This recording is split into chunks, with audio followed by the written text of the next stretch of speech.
നമ്മുടെ ജീവിതത്തിൽ നമ്മൾ ഏറ്റവും വിലപ്പെട്ടതായി കരുതുന്ന ഒന്നാണ് വിശ്വാസം, അല്ലേ? ഒരു ബന്ധത്തിൻ്റെ, ഒരു സൗഹൃദത്തിൻ്റെ, എന്തിനാ നമ്മുടെ സ്വന്തം മനസ്സമാധാനത്തിൻ്റെ വരെ അടിത്തറയാണ് ഈ വിശ്വാസം. But what if I tell you, ഈ വിശ്വാസം തെറ്റായ ആളുകളിൽ അർപ്പിക്കുന്നത് ഒരു കൊടുങ്കാറ്റിൽ ദിശാസൂചി പോലുമില്ലാതെ നടുകടലിൽ അകപ്പെട്ടു പോകുന്നത് പോലെയാണ്.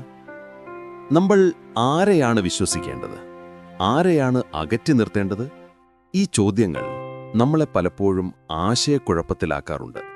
ഇവിടെയാണ് ആചാര്യ ചാണക്യന്റെ വാക്കുകൾ നമുക്കൊരു വഴികാട്ടിയാകുന്നത്. ഇന്ന് നമ്മൾ ചർച്ച ചെയ്യാൻ പോകുന്നത് ചാണക്യനീതിയിലെ ഏറ്റവും ശക്തമായ ഒരു വിഷയമാണ്. 7 തരം മനുഷ്യർ നിങ്ങൾ ഒരിക്കലും പൂർണ്ണമായി വിശ്വസിക്കാൻ പാടില്ലാത്തവർ. ഇതൊരിക്കലും ആരെയും വെറുക്കാനോ മാറ്റി നിർത്താനോ വേണ്ടിയുള്ള ഒരു ഗൈഡല്ല, മറിച്ച് നമ്മുടെ ജീവിതം കൂടുതൽ സുരക്ഷിതമാക്കാൻ, നമ്മുടെ ഇമോഷണൽ എനർജി സംരക്ഷിക്കാൻ, നമ്മളെ തന്നെ ചതികളിൽ നിന്ന് രക്ഷിക്കാൻ വേണ്ടിയുള്ള ഒരു പാഠമാണ്. So are you ready to begin this journey? Let's start. ഒന്നാമത്തെയാൾ, അമിതമായി മധുരം പുരട്ടി സംസാരിക്കുന്നവർ, ദ ഓവർലി സ്വീറ്റ് ടോക്കർ. നിങ്ങൾക്ക് അങ്ങനെയുള്ളവരെ അറിയാമോ? കണ്ടുമുട്ടുമ്പോഴെല്ലാം നിങ്ങളെപ്പറ്റി പുകഴ്ത്തി മാത്രം സംസാരിക്കുന്നവർ, നിങ്ങളുടെ ചെറിയ കാര്യങ്ങൾക്ക് പോലും വലിയ അഭിനന്ദനങ്ങൾ നൽകുന്നവർ. അവരുടെ വാക്കുകൾ കേൾക്കാൻ നല്ല സുഖമുണ്ടാകും, തേൻ പോലെ മധുരമുള്ള വാക്കുകൾ. യു ആർ ദ ബെസ്റ്റ്, നിങ്ങളെപ്പോലെ ഒരാളില്ല എന്നൊക്കെ അവർ പറയുമ്പോൾ നമ്മൾ അറിയാതെ തന്നെ ഒന്ന് സന്തോഷിക്കും. ബട്ട് വെയിറ്റ്, ചാണക്യൻ പറയുന്നു, ഇവിടെയാണ് നമ്മൾ ശ്രദ്ധിക്കേണ്ട ഏറ്റവും വലിയ അപകടം ഒളിച്ചിരിക്കുന്നത്. ചാണക്യൻ ഇങ്ങനെയാണ് പറയുന്നത്: തേൻ പുരട്ടിയ നാവിൻ തുമ്പിൽ വിഷമൊളിപ്പിച്ചവന് സൂക്ഷിക്കുക. എന്തൊരു പവർഫുള്ളായ വാക്കാണല്ലേ! ഒരു കാട്ടിൽ യാത്ര ചെയ്യുമ്പോൾ അതിമനോഹരമായ ഒരു പൂവ് കണ്ട് നമ്മളതിലേക്ക് ആകർഷിക്കപ്പെടും. പക്ഷേ ആ പൂവിൻ്റെ ഭംഗിക്കപ്പുറം അതിൽ വിഷമുണ്ടാകാനുള്ള സാധ്യത നമ്മൾ പലപ്പോഴും മറന്നുപോകുന്നു. അതുപോലെയാണ് ഈ അമിതമായ അഭിനന്ദനങ്ങളും. Think about it. ഒരാൾക്ക് എന്തിനാണ് നിങ്ങൾ എപ്പോഴും പുകഴ്ത്തിക്കൊണ്ടേയിരിക്കുന്നത്? ജെനുവിൻ ആയിട്ടുള്ള അഭിനന്ദനങ്ങൾ നമുക്കെല്ലാവർക്കും ആവശ്യമാണ്. അത് നമുക്ക് മോട്ടിവേഷൻ തരും. പക്ഷേ അതിനൊരളവുണ്ട്. ആ അളവ് കഴിഞ്ഞാൽ അതിൻ്റെ പിന്നിൽ പലപ്പോഴും ഒരു ഹിഡൻ അജണ്ടയുണ്ടാകാം. അവർക്ക് നിങ്ങളിൽ നിന്ന് എന്തെങ്കിലും നേടിയെടുക്കാനുണ്ടാകാം. ഒരു സഹായം, ഒരു അവസരം, അല്ലെങ്കിൽ നിങ്ങളുടെ കയ്യിലുള്ള പണം, എന്തുമാകാം അത്. ഒരു ചെറിയ കഥ പറയാം. ഒരു ഗ്രാമത്തിൽ മാധവൻ എന്നു പേരുള്ള ഒരു കച്ചവടക്കാരനുണ്ടായിരുന്നു. അയാളുടെ സംസാരം കേട്ടാൽ ആരും വീണുപോകും. ആരെ കണ്ടാലും അവരുടെ കുടുംബത്തെപ്പറ്റിയും കുട്ടികളെപ്പറ്റിയുമൊക്കെ വളരെ കാര്യമായി അന്വേഷിക്കും. എല്ലാവരെയും പുകഴ്ത്തും. ഗ്രാമത്തിലെല്ലാവർക്കും അയാളെ വലിയ കാര്യമായിരുന്നു. മാധവൻ ചേതനെ പോലെ നല്ലൊരു മനുഷ്യനില്ല എന്നെല്ലാവരും പറയുമായിരുന്നു. പതിയെ പതിയെ ആ നല്ല പേരുപയോഗിച്ച് അയാൾ ഗ്രാമവാസികളിൽ നിന്ന് ചെറിയ തുകകൾ കടം വാങ്ങാൻ തുടങ്ങി. നാളെ തരാം, മറ്റന്നാൾ ഉറപ്പായും തരും എന്നൊക്കെ മധുരമായി പറഞ്ഞ് അയാൾ എല്ലാവരെയും വിശ്വസിപ്പിച്ചു. അവസാനം ഒരു ദിവസം രാവിലെ ഗ്രാമം ഉണർന്നു നോക്കുമ്പോൾ മാധവനെ കാണാനില്ല. ഗ്രാമത്തിലെ ഭൂരിഭാഗം ആളുകളുടെയും സമ്പാദ്യവുമായിട്ടാണ് അയാൾ കടന്നു കളഞ്ഞത്. ഇവിടെ മാധവന്റെ ഏറ്റവും വലിയ ആയുധം എന്തായിരുന്നു? അയാളുടെ തേൻ പുരട്ടിയ വാക്കുകൾ. ആളുകൾ അയാളുടെ കഴിവിനെയോ സത്യസന്ധതയെയോ അല്ല വിശ്വസിച്ചത്, മറിച്ച് ആ വാക്കുകളിലെ മധുരത്തെയാണ്. ചാണക്യൻ ഇതാണ് നമുക്ക് മുന്നറിയിപ്പ് നൽകുന്നത്. ഒരാൾ നിങ്ങളോട് സംസാരിക്കുമ്പോൾ അവരുടെ വാക്കുകൾക്കപ്പുറം അവരുടെ പ്രവൃത്തികളെ നിരീക്ഷിക്കുക. Actions always speak louder than words. ഒരാളുടെ യഥാർത്ഥ സ്വഭാവം മനസ്സിലാകുന്നത് അവരുടെ വാക്കുകളിലല്ല, പ്രതിസന്ധി ഘട്ടങ്ങളിൽ അവർ നിങ്ങളോടൊപ്പം എങ്ങനെ നിൽക്കുന്നു എന്നതിലാണ്. സോ നെക്സ്റ്റ് ടൈം ആരെങ്കിലും നിങ്ങളെ അമിതമായി പുകഴ്ത്തുകയാണെങ്കിൽ ഒന്ന് ശ്രദ്ധിക്കുക. Just be aware. അവരുടെ ഉദ്ദേശശുദ്ധിയെ ഒന്ന് വിലയിരുത്തുക. എന്തുകൊണ്ട് അവരിത് പറയുന്നു? അവരുടെ ട്രാക്ക് റെക്കോർഡ് എന്താണ്? അവർ മറ്റുള്ളവരോടും ഇങ്ങനെ തന്നെയാണോ പെരുമാറുന്നത്? ഈ ഒരു ചെറിയ വിശകലനം നിങ്ങളെ ഒരു പക്ഷേ വലിയ ചതിക്കുഴികളിൽ വീഴാതെ രക്ഷിച്ചേക്കാം. രണ്ടാമത്തെയാൾ, രഹസ്യങ്ങൾ സൂക്ഷിക്കാത്തവർ. One who cannot keep secrets. വിശ്വാസത്തിന്റെ ഏറ്റവും പ്രധാനപ്പെട്ട ഒരു ഭാഗമാണ് രഹസ്യങ്ങൾ സൂക്ഷിക്കാനുള്ള കഴിവ്. നമ്മുടെ മനസ്സിലെ ഏറ്റവും ഭാരമുള്ള ചിന്തകൾ, നമ്മുടെ സ്വപ്നങ്ങൾ, നമ്മുടെ വീഴ്ചകൾ, ഇതൊക്കെ നമ്മൾ പങ്കുവയ്ക്കുന്നത് നമ്മൾ ഏറ്റവും വിശ്വസിക്കുന്നവരോടാണ്. ഒരു രഹസ്യം പങ്കുവയ്ക്കുക എന്ന് പറയുന്നത് നമ്മുടെ ഹൃദയത്തിന്റെ ഒരു താക്കോൽ മറ്റൊരാൾക്ക് കൈമാറുന്നത് പോലെയാണ്. But what happens when you give that key to the wrong person? ചാണക്യൻ പറയുന്നു, നിന്റെ രഹസ്യങ്ങൾ മറ്റൊരാളോട് പറയുന്നത് സ്വയം നശിക്കാനുള്ള വഴിയൊരുക്കലാണ്. ഇങ്ങനെയുള്ളവരെ നിങ്ങൾ കണ്ടിട്ടുണ്ടാകും. അവർ മറ്റുള്ളവരുടെ കാര്യങ്ങൾ നിങ്ങളോട് വളരെ ആവേശത്തോടെ പറയും. അപ്പുറത്തെ വീട്ടിലെ കാര്യമറിഞ്ഞോ?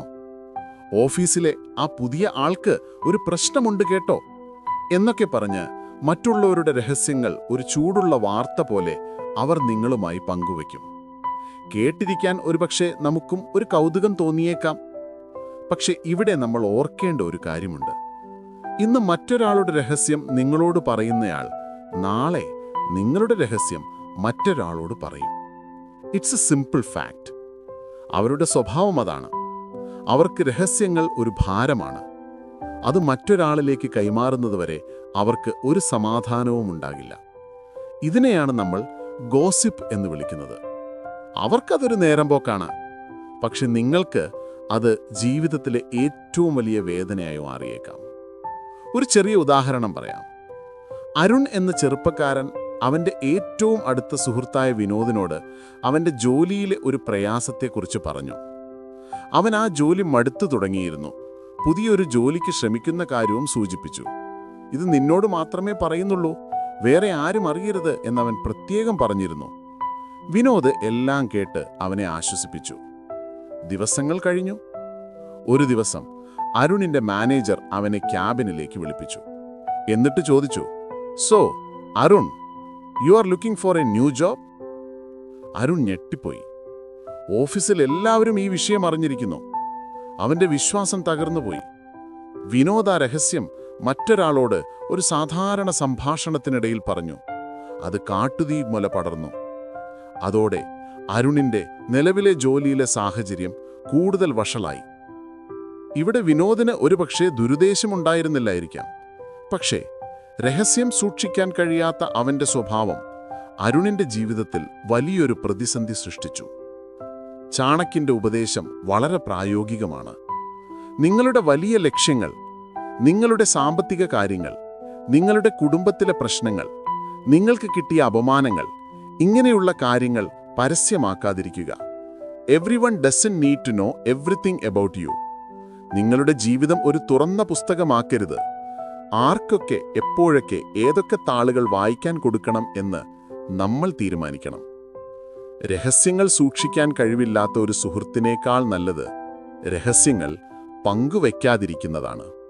മൂന്നാമത്തെയാൾ, അസൂയ നിറഞ്ഞ ഹൃദയമുള്ളവർ, ദ എൻവിയസ് പേഴ്സൺ. ഇതാണ് ഏറ്റവും അപകടകാരിയായ വിഭാഗം.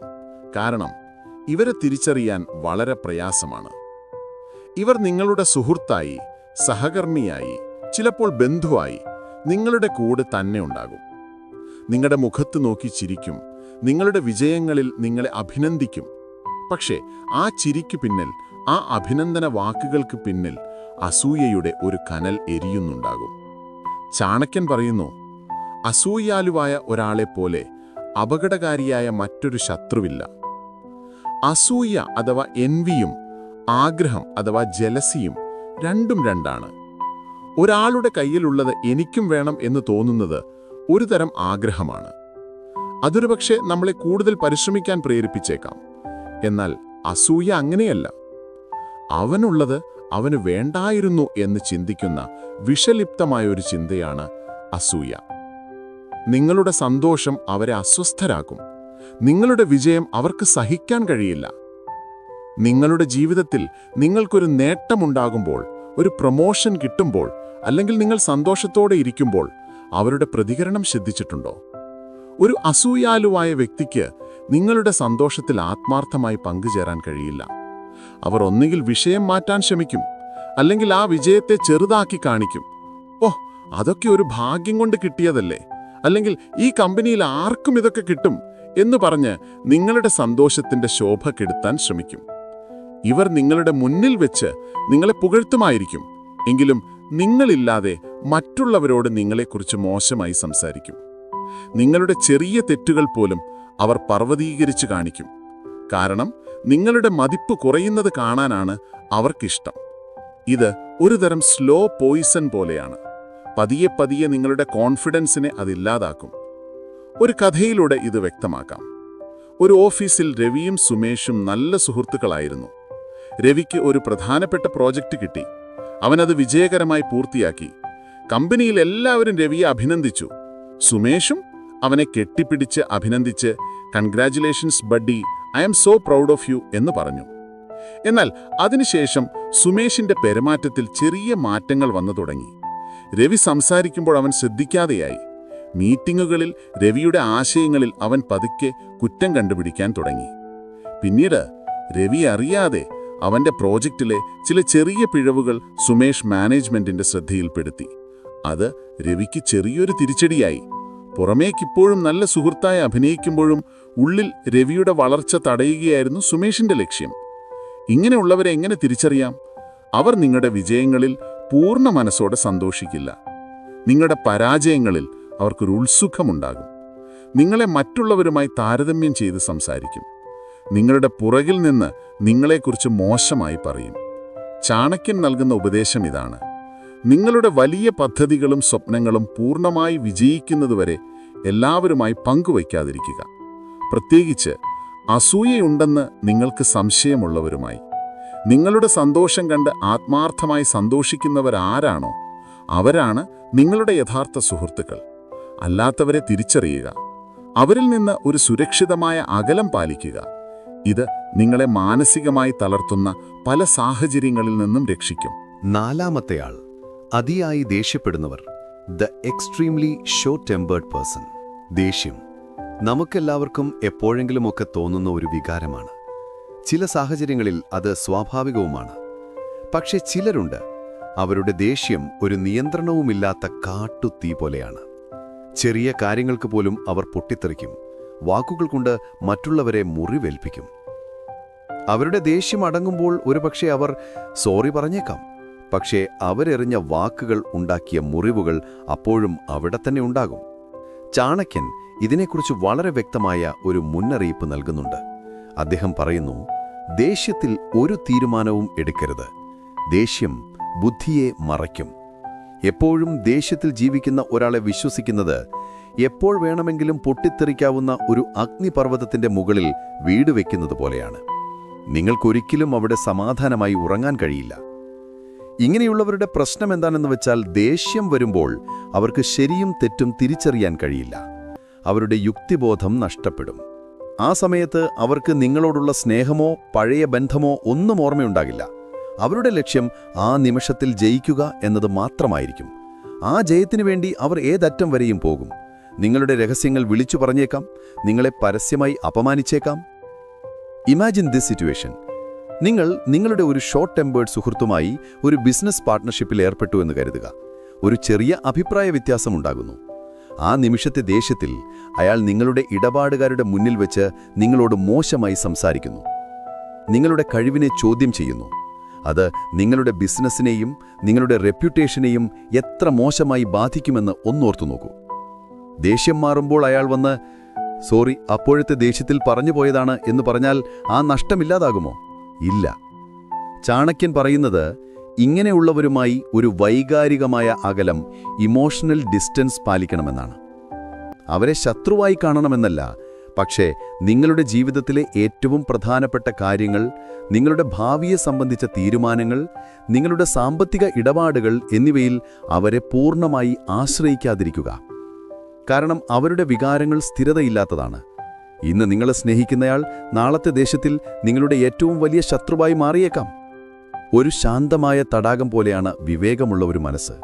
അതിൽ എല്ലാം വ്യക്തമായി പ്രതിഫലിക്കും. എന്നാൽ ദേഷ്യം കൊണ്ട് കലങ്ങിയ ഒരു മനസ്സ് ചെളി നിറഞ്ഞ വെള്ളം പോലെയാണ്. അതിൽ ഒന്നിനും ഒരു വ്യക്തതയുണ്ടാകില്ല. നിങ്ങൾ വിശ്വസിക്കാൻ ആഗ്രഹിക്കുന്നയാൾക്ക് ശാന്തമായ ഒരു മനസ്സുണ്ടോ എന്ന് ശ്രദ്ധിക്കുക. പ്രതിസന്ധി ഘട്ടങ്ങളിൽ അവർ എങ്ങനെയാണ് പ്രതികരിക്കുന്നത് എന്ന് നോക്കുക. പെട്ടെന്ന് വികാരങ്ങൾക്ക് അടിമപ്പെടുന്ന ഒരാളെയാണോ അതോ ക്ഷമയോടെയും വിവേകത്തോടെയും കാര്യങ്ങളെ സമീപിക്കുന്ന ഒരാളെയാണോ നിങ്ങൾ കൂടെ നിർത്തേണ്ടത് എന്ന് സ്വയം തീരുമാനിക്കുക. കാരണം നിങ്ങളുടെ മനഃശാന്തിയാണ് ഏറ്റവും വലുത്. അഞ്ചാമത്തെയാൾ, മുഖം മൂടി അണിയുന്നവർ. The person with a hidden face. ഈ വിഭാഗത്തിൽപ്പെട്ടവരാണ് ഒരുപക്ഷെ ഏറ്റവും അപകടകാരികൾ. കാരണം അവരുടെ യഥാർത്ഥ മുഖമെന്താണെന്ന് നമുക്കൊരിക്കലും മനസ്സിലാക്കാൻ കഴിയില്ല. നിങ്ങളുടെ മുന്നിൽ അവർ ഒരു രൂപത്തിലായിരിക്കും പെരുമാറുക, എന്നാൽ അവരുടെ യഥാർത്ഥ സ്വഭാവം മറ്റൊന്നായിരിക്കും. അവർ സാഹചര്യങ്ങൾക്കനുസരിച്ച് നിറം മാറുന്ന ഒരു ഓന്തിനെ പോലെയാണ്. ചാണക്യൻ പറയുന്നു, മുഖത്ത് ചിരിയും ഹൃദയത്തിൽ വെറുപ്പും കൊണ്ട് നടക്കുന്നവനെ സൂക്ഷിക്കുക. ഇവർക്ക് നിങ്ങളോട് സ്നേഹമോ ബഹുമാനമോ ഒന്നും ഉണ്ടാകില്ല. പക്ഷേ നിങ്ങളെക്കൊണ്ട് അവർക്കെന്തെങ്കിലും ആവശ്യമുള്ളതുകൊണ്ട് മാത്രം അവർ നിങ്ങളോട് നല്ല രീതിയിൽ പെരുമാറും. ആ ആവശ്യം കഴിഞ്ഞാൽ, അല്ലെങ്കിൽ നിങ്ങളെക്കാൾ ഉപകാരമുള്ള മറ്റൊരാളെ കണ്ടാൽ അവർ നിങ്ങളെ ഒരു മടിയും കൂടാതെ ഉപേക്ഷിക്കും. അവരുടെ ബന്ധങ്ങൾക്കെല്ലാം ഒരു എക്സ്പയറി ഡേറ്റ് ഉണ്ടാകും. ഇങ്ങനെയുള്ളവരെ തിരിച്ചറിയാൻ ഒരു വഴിയുണ്ട്. അവരുടെ പെരുമാറ്റത്തിൽ ഒരു സ്ഥിരതയുണ്ടാകില്ല. അവർ നിങ്ങളോട് സംസാരിക്കുന്നതും നിങ്ങളില്ലാത്തപ്പോൾ മറ്റൊരാളോട് നിങ്ങളെക്കുറിച്ച് സംസാരിക്കുന്നതും തമ്മിൽ വലിയ വ്യത്യാസമുണ്ടാകും. അതുപോലെ സമൂഹത്തിൽ സ്ഥാനവും പണവും ഉള്ളവരോട് അവർ വളരെ ബഹുമാനത്തോടെ പെരുമാറും. എന്നാൽ സാധാരണക്കാരോടോ ഹോട്ടലിലെ വെയിറ്റർമാരോടോ അല്ലെങ്കിൽ ഒരു സാധാരണ തൊഴിലാളിയോടോ അവർ പെരുമാറുന്നത് വളരെ മോശമായിട്ടായിരിക്കും. ഒരാളുടെ യഥാർത്ഥ സ്വഭാവം അറിയണമെങ്കിൽ തനിക്ക് ഒരു ഉപകാരവും ചെയ്യാൻ കഴിയില്ല എന്നയാൾ കരുതുന്നവരോട് അയാൾ എങ്ങനെ പെരുമാറുന്നു എന്ന് ശ്രദ്ധിച്ചാൽ മതി. ഒരു ഉദാഹരണം പറയാം. രാജേഷ് എന്ന ഒരു മാനേജർ തൻ്റെ മുകളിലുള്ള ബോസിനോട് സംസാരിക്കുമ്പോൾ അയാൾ അതീവ വിനയത്തോടെയും ബഹുമാനത്തോടെയുമാണ് പെരുമാറിയിരുന്നത്. എന്നാൽ തൻ്റെ കീഴിൽ ജോലി ചെയ്യുന്നവരോട് അയാൾ പുച്ഛത്തോടെയും അധികാരത്തോടെയുമാണ് സംസാരിച്ചിരുന്നത്. പലപ്പോഴും അവരെ പരസ്യമായി വഴക്കു പറയുമായിരുന്നു. അവൻ്റെ ടീമിലുണ്ടായിരുന്ന സമീർ എന്ന ചെറുപ്പക്കാരൻ രാജേഷിൻ്റെ ഈ ഇരട്ട മുഖം തിരിച്ചറിഞ്ഞു. അവൻ മനസ്സിലാക്കി, രാജേഷിൻ്റെ ബഹുമാനത്തിനും സ്നേഹത്തിനും കാരണം ആ വ്യക്തിയല്ല, മറിച്ച് ആ വ്യക്തിയുടെ സ്ഥാനമാണ്. നാളെ സമീറിന് ഒരു ഉയർന്ന സ്ഥാനം കിട്ടിയാൽ രാജേഷ് അവനോടും ഇതേപോലെ വിനയത്തോടെ പെരുമാറും. സ്ഥാനം പോയാൽ പുച്ഛത്തോടെയും. ഇങ്ങനെയുള്ളവരെയാണ് ചാണക്യൻ മുഖം മൂടി അണിഞ്ഞവർ എന്ന് വിളിക്കുന്നത്. ഇവരുടെ സ്നേഹപ്രകടനങ്ങളോ വാഗ്ദാനങ്ങളോ വിശ്വസിക്കരുത്. കാരണം അതെല്ലാം വ്യാജമാണ്. അവരുടെ സൗഹൃദം ഒരു കച്ചവടം പോലെയാണ്. ലാഭമുള്ള കാലത്തോളം അത് നിലനിൽക്കും. നഷ്ടം വന്നാൽ അവർ കടപൂട്ടും. നിങ്ങളുടെ ജീവിതത്തിൽ യഥാർത്ഥ ബന്ധങ്ങൾക്കാണ് നിങ്ങൾ വില നൽകുന്നതെങ്കിൽ ഇങ്ങനെയുള്ളവരിൽ നിന്ന് തീർച്ചയായും ഒരകലം പാലിക്കുക. ആത്മാർത്ഥതയില്ലാത്ത 100 സുഹൃത്തുക്കളെക്കാൾ നല്ലത് ആത്മാർത്ഥതയുള്ള ഒരൊറ്റ സുഹൃത്താണ്. നിങ്ങളുടെ സന്തോഷത്തിലും ദുഃഖത്തിലും ഒരേപോലെ കൂടെ നിൽക്കുന്ന, നിങ്ങളുടെ സ്ഥാനമാനങ്ങൾ നോക്കാതെ നിങ്ങളെ നിങ്ങളായി തന്നെ സ്നേഹിക്കുന്നവരെ തിരിച്ചറിയുക. അവരാണ് ജീവിതത്തിലെ യഥാർത്ഥ സമ്പാദ്യം. 6-ാമത്തെയാൾ, അത്യാഗ്രഹിയായ വ്യക്തി, ദി എക്സസീവ്ലി ഗ്രീഡി പേഴ്സൺ. അത്യാഗ്രഹം മനുഷ്യനെ ഏതറ്റം വരെയും കൊണ്ടുപോകാൻ കഴിവുള്ള ഒരു വികാരമാണിത്. ആഗ്രഹങ്ങൾ നല്ലതാണ്. അത് നമ്മളെ വളരാൻ പ്രേരിപ്പിക്കും. എന്നാൽ ആഗ്രഹം എപ്പോഴാണോ അത്യാഗ്രഹമായി മാറുന്നത്, അപ്പോൾ മനുഷ്യന്റെ വിവേകം നഷ്ടപ്പെടും. ശരിയും തെറ്റും തമ്മിലുള്ള അതിർവരമ്പ് അവർക്ക് മുന്നിൽ നേർത്തതായി മാറും. ചാണക്യൻ പറയുന്നു, അത്യാഗ്രഹിയെ പണം കൊണ്ട് വശീകരിക്കാം. ഇതിന്റെ അർത്ഥം, ഒരു അത്യാഗ്രഹിയായ വ്യക്തിക്ക് പണത്തിനോ മറ്റു ഭൗതിക നേട്ടങ്ങൾക്കോ വേണ്ടി ഏതൊരു ബന്ധത്തെയും ഏതൊരു വിശ്വാസത്തെയും ഒറ്റുകൊടുക്കാൻ ഒരു മടിയുമുണ്ടാവില്ല എന്നാണ്.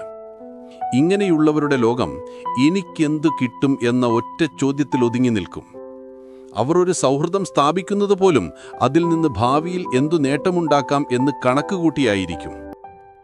അവരുടെ സ്നേഹത്തിനും കരുതലിനും എപ്പോഴും ഒരു വിലയുണ്ടാകും. നിങ്ങളുടെ കയ്യിൽ പണമോ സ്വാധീനമോ ഉള്ള കാലത്തോളം അവർ നിങ്ങളുടെ ഏറ്റവും അടുത്തയാളായിരിക്കും. എന്നാൽ നിങ്ങളുടെ ജീവിതത്തിൽ ഒരു വീഴ്ച സംഭവിച്ചാൽ, നിങ്ങളെക്കൊണ്ട് അവർക്ക് യാതൊരു ഉപകാരവും ഇല്ലെന്ന് തോന്നിയാൽ അവർ അടുത്ത ഇരയെ തേടിപ്പോകും. ഒന്ന് ചിന്തിച്ചു നോക്കൂ. ഒരു അത്യാഗ്രഹിയായ സുഹൃത്തിന് നിങ്ങൾ ഒരു രഹസ്യം കൈമാറുന്നു. മറ്റൊരാൾ ഒരു വലിയ തുക വാഗ്ദാനം ചെയ്താൽ ആ രഹസ്യം അയാൾ മറിച്ചു വിൽക്കില്ലെന്ന് എന്തുറപ്പുണ്ട്?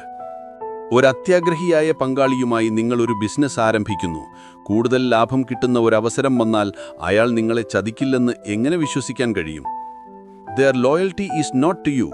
Their loyalty is to what they can get from you. ഇത് വളരെ കഠിനമായൊരു സത്യമാണ്. ഒരു പഴയ കഥയുണ്ട്. ഒരു കർഷകന് ഒരു സ്വർണ്ണമുട്ടയിടുന്ന താറാവുണ്ടായിരുന്നു. ദിവസവും ഒരു സ്വർണ്ണമുട്ട. അയാൾ സന്തോഷവാനായിരുന്നു. എന്നാൽ അയാളുടെ ഭാര്യയുടെ അത്യാഗ്രഹം വളർന്നു. എന്തിനാണ് ദിവസവും ഓരോ മുട്ടയ്ക്കായി കാത്തിരിക്കുന്നത്? ഈ താറാവിൻ്റെ വയറ്റിൽ നിറയെ സ്വർണ്ണമുട്ടകളുണ്ടാകും. നമുക്കതിൻ്റെ വയറ് കീറി എല്ലാ മുട്ടകളും ഒരുമിച്ചെടുക്കാം, അവൾ പറഞ്ഞു. അത്യാഗ്രഹം തലയ്ക്ക് പിടിച്ച കർഷകൻ അതിന് സമ്മതിച്ചു. അയാൾ താറാവിനെ കൊന്നു വയറ് കീറി നോക്കി. പക്ഷേ അതിനുള്ളിൽ സാധാരണ താറാവിനുള്ളതുപോലെ ഒന്നുമില്ലായിരുന്നു. അതോടെ ദിവസവും കിട്ടിക്കൊണ്ടിരുന്ന ആ ഒരു സ്വർണ്ണമുട്ട കൂടി അയാൾക്ക് നഷ്ടമായി. അത്യാഗ്രഹം എപ്പോഴും ഇങ്ങനെയാണ്. ഉള്ളതുകൊണ്ട് തൃപ്തിപ്പെടാതെ കൂടുതൽ നേടാനുള്ള ആർത്തിയിൽ അവർ കയ്യിലുള്ള നല്ല ബന്ധങ്ങളെയും അവസരങ്ങളെയും നശിപ്പിക്കും. ഇങ്ങനെയുള്ളവരെ തിരിച്ചറിയാൻ എളുപ്പമാണ്. അവരുടെ സംഭാഷണങ്ങൾ എപ്പോഴും പണത്തെയും നേട്ടങ്ങളെയും ലാഭത്തെയും കുറിച്ചായിരിക്കും. അവരെപ്പോഴും മറ്റുള്ളവരുടെ സാമ്പത്തിക സ്ഥിതിയെക്കുറിച്ച് അന്വേഷിച്ചുകൊണ്ടിരിക്കും. ആളുകളെ അളക്കുന്നത് അവരുടെ ബാങ്ക് ബാലൻസ് നോക്കിയായിരിക്കും. നിങ്ങൾക്ക് അങ്ങനെയൊരാളെ അറിയാമെങ്കിൽ അവരുമായി സാമ്പത്തിക ഇടപാടുകൾ നടത്തുമ്പോൾ അതീവ ജാഗ്രത പുലർത്തുക. നിങ്ങളുടെ വ്യക്തിപരമായ കാര്യങ്ങൾ അവരുമായി പങ്കുവെക്കാതിരിക്കുക. കാരണം അവരുടെ കണ്ണിൽ നിങ്ങൾക്കൊരു വൈകാരിക വിലയല്ല, ഒരു സാമ്പത്തിക വിലയാണ് ഉള്ളത്. ഏഴാമത്തെയാൾ ദുഷ്ടലാക്കുള്ളവൻ, the person with malicious intent. നമ്മൾ ഇതുവരെ സംസാരിച്ച വിഭാഗങ്ങളിൽ നിന്നെല്ലാം വ്യത്യസ്തരാണിവർ. മറ്റുള്ളവരുടെ ദേഷ്യമോ അസൂയയോ അത്യാഗ്രഹമോ ഒരുപക്ഷേ അവരുടെ സാഹചര്യങ്ങളുടെയോ സ്വഭാവത്തിൻ്റെയോ ഭാഗമായി രൂപപ്പെട്ടതാവാം. എന്നാൽ ദുഷ്ടലാക്കുള്ളവൻ അങ്ങനെയല്ല. മറ്റുള്ളവരെ ദ്രോഹിക്കുന്നതിലും അവരുടെ വേദനയിൽ സന്തോഷം കണ്ടെത്തുന്നതിലുമാണ് അവന്റെ ആനന്ദം. They enjoy seeing others suffer. ഇവരെയാണ് യഥാർത്ഥത്തിൽ വിഷം എന്ന ചാണക്യൻ വിശേഷിപ്പിക്കുന്നത്. പാമ്പിന്റെ പല്ലിലാണ് വിഷം, തേളിന്റെ വാലിലാണ് വിഷം. എന്നാൽ ദുഷ്ടനായ മനുഷ്യന്റെ ശരീരം മുഴുവൻ വിഷമാണെന്ന് ചാണക്യൻ പറയുന്നു. ഇവർക്ക് നിങ്ങളോട് പ്രത്യേകിച്ച് ഒരു കാരണവും വേണ്ട നിങ്ങളെ ദ്രോഹിക്കാൻ. നിങ്ങളുടെ സന്തോഷം, നിങ്ങളുടെ സമാധാനം, നിങ്ങളുടെ വിജയം ഇതൊന്നും അവർക്ക് സഹിക്കാൻ കഴിയില്ല. അതില്ലാതാക്കാൻ അവർ പദ്ധതികൾ മെനയും. നിങ്ങളുടെ പേരിൽ വ്യാജ പ്രചരണങ്ങൾ നടത്തിയേക്കാം. നിങ്ങളുടെ നല്ല പേരിനെ കളങ്കം വരുത്താൻ ശ്രമിച്ചേക്കാം. നിങ്ങളെ മനഃപൂർവ്വം തെറ്റിദ്ധരിപ്പിച്ച് കുഴപ്പങ്ങളിൽ ചാടിച്ചേക്കാം. ഇവർ പലപ്പോഴും വളരെ ചാർമിംഗ് ആയിരിക്കും. നിങ്ങളുടെ വിശ്വാസം നേടിയെടുക്കാൻ അവർ വിദഗ്ധരായിരിക്കും. നിങ്ങളുടെ ബലഹീനതകൾ മനസ്സിലാക്കി കൃത്യസമയത്ത് അവർ നിങ്ങളെ ആക്രമിക്കും.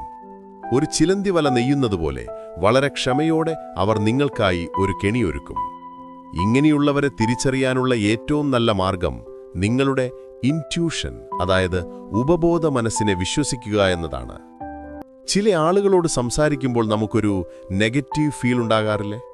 ഒരു കാരണവുമില്ലാതെ നമ്മുടെ മനസ്സ് നമ്മളോട് പറയും, ഇയാൾ എന്തോ ശരിയല്ല എന്ന്. ആ തോന്നലിനെ അവഗണിക്കരുത്. നമ്മുടെ ഉപബോധ മനസ്സ് പലപ്പോഴും അപകടങ്ങളെ മുൻകൂട്ടി തിരിച്ചറിയും. കൂടാതെ അവരുടെ പഴയകാല പ്രവൃത്തികൾ ശ്രദ്ധിക്കുക. അവർ മറ്റുള്ളവരോട് എങ്ങനെയാണ് പെരുമാറിയിട്ടുള്ളത്? മറ്റുള്ളവരെ ചതിച്ചോ ദ്രോഹിച്ചോ അവർക്കെന്തെങ്കിലും ചരിത്രമുണ്ടോ? ഒരിക്കൽ ചതിച്ചവൻ വീണ്ടും ചതിക്കാൻ മടിക്കില്ല.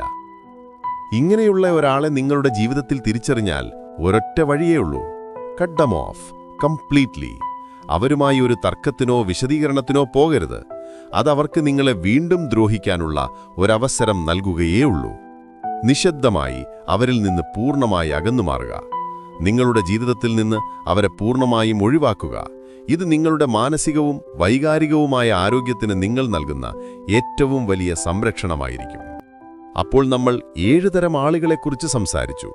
അമിതമായി പുകഴ്ത്തുന്നവർ, രഹസ്യം സൂക്ഷിക്കാത്തവർ, അസൂയാലുക്കൾ, മുൻകോപികൾ, ഇരട്ടമുഖമുള്ളവർ, അത്യാഗ്രഹികൾ, ദുഷ്ടലാക്കുള്ളവൻ.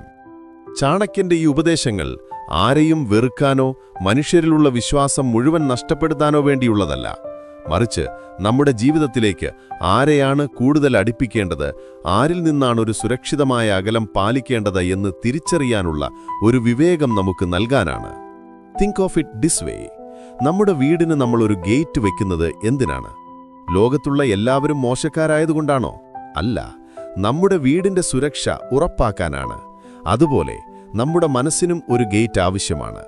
ആ ഗേറ്റ് തുറന്ന് ആരെ അകത്തേക്ക് കയറ്റണം, ആരെ പുറത്തു നിർത്തണമെന്ന് തീരുമാനിക്കേണ്ടത് നമ്മളാണ്. യഥാർത്ഥ സ്നേഹബന്ധങ്ങളെയും സൗഹൃദങ്ങളെയും തിരിച്ചറിയുക. നിങ്ങളുടെ സന്തോഷത്തിൽ ആത്മാർത്ഥമായി സന്തോഷിക്കുകയും നിങ്ങളുടെ ദുഃഖത്തിൽ താങ്ങായി നിൽക്കുകയും ചെയ്യുന്നവരാണ് നിങ്ങളുടെ യഥാർത്ഥ സമ്പത്ത്. മറ്റുള്ളവരുടെ വാക്കുകളേക്കാൾ അവരുടെ പ്രവൃത്തികളെ വിശ്വസിക്കുക. നിങ്ങളുടെ ഇൻറ്റ്യൂഷനെ കേൾക്കുക. ജീവിതം മനോഹരമായ ഒരു യാത്രയാണ്. ആ യാത്രയിൽ കണ്ടുമുട്ടുന്ന എല്ലാവരും നമ്മുടെ ലക്ഷ്യസ്ഥാനത്തേക്കുള്ള സഹയാത്രികരായിരിക്കണമെന്നില്ല. ചിലർ നമ്മളെ വഴിതെറ്റിക്കാൻ വന്നേക്കാം. ചിലർ നമ്മുടെ യാത്രയുടെ വേഗത കുറച്ചേക്കാം. ശരിയായ സഹയാത്രികരെ ചുരുക്കുക എന്നതാണ് നമ്മുടെ വിജയം നിർണ്ണയിക്കുന്നത്. ഈ വീഡിയോ നിങ്ങൾക്കൊരു പുതിയ ഉൾക്കാഴ്ച നൽകിയെന്ന് വിശ്വസിക്കുന്നു. നിങ്ങളുടെ ജീവിതത്തിലെ ബന്ധങ്ങളെക്കുറിച്ച് ഒന്നുകൂടി ചിന്തിക്കാൻ ഇത് നിങ്ങളെ സഹായിച്ചുവെങ്കിൽ അതായിരിക്കും ഞങ്ങളുടെ ഏറ്റവും വലിയ സന്തോഷം. ഈ വിഷയത്തെക്കുറിച്ച് നിങ്ങളുടെ അഭിപ്രായങ്ങൾ എന്താണ്? നിങ്ങളുടെ ജീവിതാനുഭവങ്ങളിൽ നിന്ന് ഇങ്ങനെയുള്ളവരെ തിരിച്ചറിഞ്ഞിട്ടുണ്ടോ? നിങ്ങളുടെ ചിന്തകൾ താഴെ കമന്റ് ബോക്സിൽ രേഖപ്പെടുത്തുക. നമുക്ക് ഒരുമിച്ച് ചർച്ച ചെയ്യാം. ഈ വീഡിയോ നിങ്ങൾക്കിഷ്ടമായെങ്കിൽ തീർച്ചയായും ലൈക്ക് ചെയ്യുക. ഇത് കൂടുതൽ ആളുകളിലേക്ക് എത്താൻ സഹായിക്കും. നിങ്ങളുടെ സുഹൃത്തുക്കൾക്കും കുടുംബാംഗങ്ങൾക്കും ഇത് ഉപകാരപ്പെടുമെന്ന് തോന്നുന്നുവെങ്കിൽ ഷെയർ ചെയ്യുക. ഇതുപോലുള്ള ജീവിതഗന്ധിയായ പ്രചോദനാത്മകമായ വീഡിയോകൾ ഇനിയും കാണാനായി നമ്മുടെ ഈ ചാനൽ സബ്സ്ക്രൈബ് ചെയ്യാൻ മറക്കരുത്. അടുത്ത വീഡിയോയിൽ പുതിയൊരു വിഷയവുമായി വീണ്ടും കാണാം. നന്ദി, സ്നേഹം.